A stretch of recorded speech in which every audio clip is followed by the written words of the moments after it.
সুপ্রিয় শিক্ষার্থীরা, গত ক্লাসে তোমাদের আমি প্রকট অ্যাপিস্টেসিস সম্পর্কে পড়িয়েছি। আজকে পড়াচ্ছি দ্বৈত প্রচ্ছন্ন অ্যাপিস্টেসিস। এটা দেখো, প্রথমে ভিন্ন ভিন্ন লোকাসে অবস্থিত দুটি প্রচ্ছন্ন জিন একে অপরের প্রকট অ্যালিলকে বৈশিষ্ট্য প্রকাশে বাধা দান করলে তাকে দ্বৈত প্রচ্ছন্ন অ্যাপিস্টেসিস বলে। মানে এই যে লোকাস, এটা একটা লোকাস, এটা একটা লোকাস, এটা হচ্ছে এটা প্রকট, এটা প্রচ্ছন্ন, এটা প্রকট, এটা প্রচ্ছন্ন, সরি, এটা প্রচ্ছন্ন, এটা প্রকট, এটা প্রকট, এটা প্রচ্ছন্ন। মানে ক্যাপিটাল এটা হচ্ছে যে প্রকট, আর স্মল এটা হচ্ছে কি প্রচ্ছন্ন, আর এদিকে ক্যাপিটাল এটা হচ্ছে প্রকট, আর স্মল বিটা হচ্ছে প্রচ্ছন্ন। তাহলে আমরা এখানে মানুষের মধ্যে এই ব্যাখ্যাটা করি। এই ব্যাখ্যাটার মধ্যে আমরা পিতা এবং মাতা নিয়েছি। দেখো, পিতা এবং মাতার মধ্যে আমরা যে জিন ধরেছি দুটো, small A capital B, capital A small B. এখন কেন নিয়েছি এটা তোমাদের বলছি।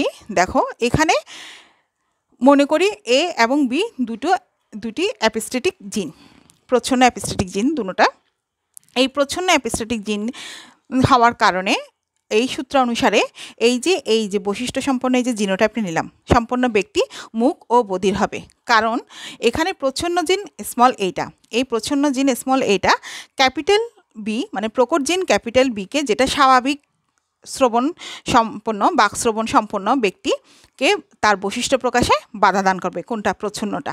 সেক্ষেত্রে একইভাবেও এখানেও এই প্রচ্ছন্ন জিন বিটা তার নিকট প্রকট জিনকে তার বৈশিষ্ট্য প্রকাশে বাধা দান করার কারণে এই ব্যক্তিটাও মূক ও বধির হবে। তাহলে দুই ব্যক্তি মূক ও বধির, পিতাও মূক ও বধির এবং মাতাও মূক ও বধির। এই মূক ও বধির দুইজন পিতামাতার মধ্যে ক্রস করানো হলে প্রথমে গ্যামিট হবে, এই যে small A capital B small B, মানে ক্যাপিটাল এ স্মল বি, এভাবে দুটো গ্যামিট হবে। গ্যামিট হওয়ার পর F1 জনুতে যারা আসবে, যে সকল বাচ্চা হবে, তারা সবাই স্বাভাবিক বাক সম্পন্ন শ্রবণক্ষম হবে। কেন হবে? কারণ দেখো, এখানে একই লোকাসে কিন্তু দুটো প্রচ্ছন্ন জিন নাই, শুধুমাত্র একটা আছে, আরেকটা নাই। সেক্ষেত্রে এখানেও একটা প্রকট একটা প্রচ্ছন্ন, একটা প্রকট একটা প্রচ্ছন্ন, একটা প্রকট, এইভাবে থাকার কারণে এরা সবাই বাক শ্রবণ সম্পন্ন হবে। যদি এখানের মধ্যে দুটোটাই একটা লোকাসে দুটোটাই প্রচ্ছন্ন এবং দুটোটাই হতো, তাহলে কিন্তু এটা মূক ও বধির হতো। তাহলে এখন এদের মধ্যে এই বাক শ্রবণ সম্পন্ন ব্যক্তিদের মধ্যে যদি আবার F1 আবার ক্রস করানো হয়, তাহলে F2 জন্যতে যে ফলাফলটা আসবে আমরা চেকার বোর্ডের মাধ্যমে দেখছি। এখানে দেখো, এটা মাতা, এটা পিতা।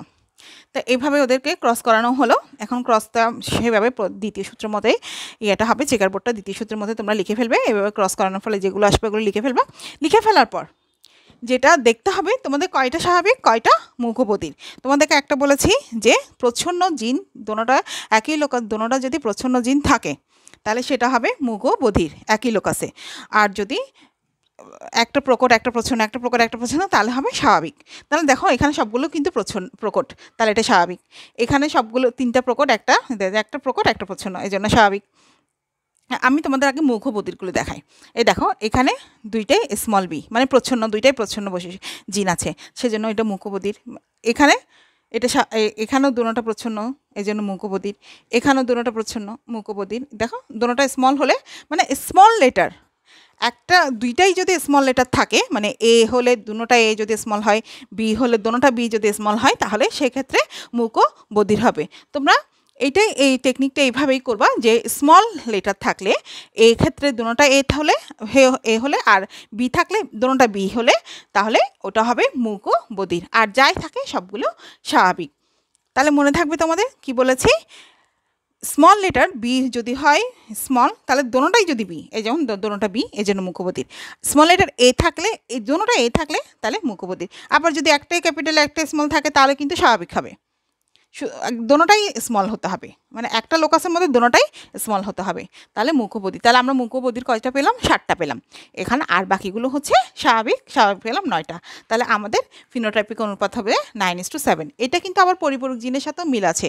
সেক্ষেত্রে পরিপূরক জিনের সাথে তোমরা ফুল করবা, আর দ্বৈত প্রচ্ছন্ন অ্যাপিস্টেসিসের সাথে তোমরা মূক ও বধির মানে মানুষের মধ্যে করবা। তাহলে তোমরা দুটোটার পার্থক্যটা বুঝতে পারবা এবং এটা লিখতেও তোমাদের জন্য সুবিধা হবে। ঠিক আছে, শিক্ষার্থীরা আজ এই পর্যন্ত। তাহলে আগামী ক্লাসে তোমাদের আরেকটা ক্লাস নিয়ে আসছি। ভালো থেকো সবাই, ধন্যবাদ।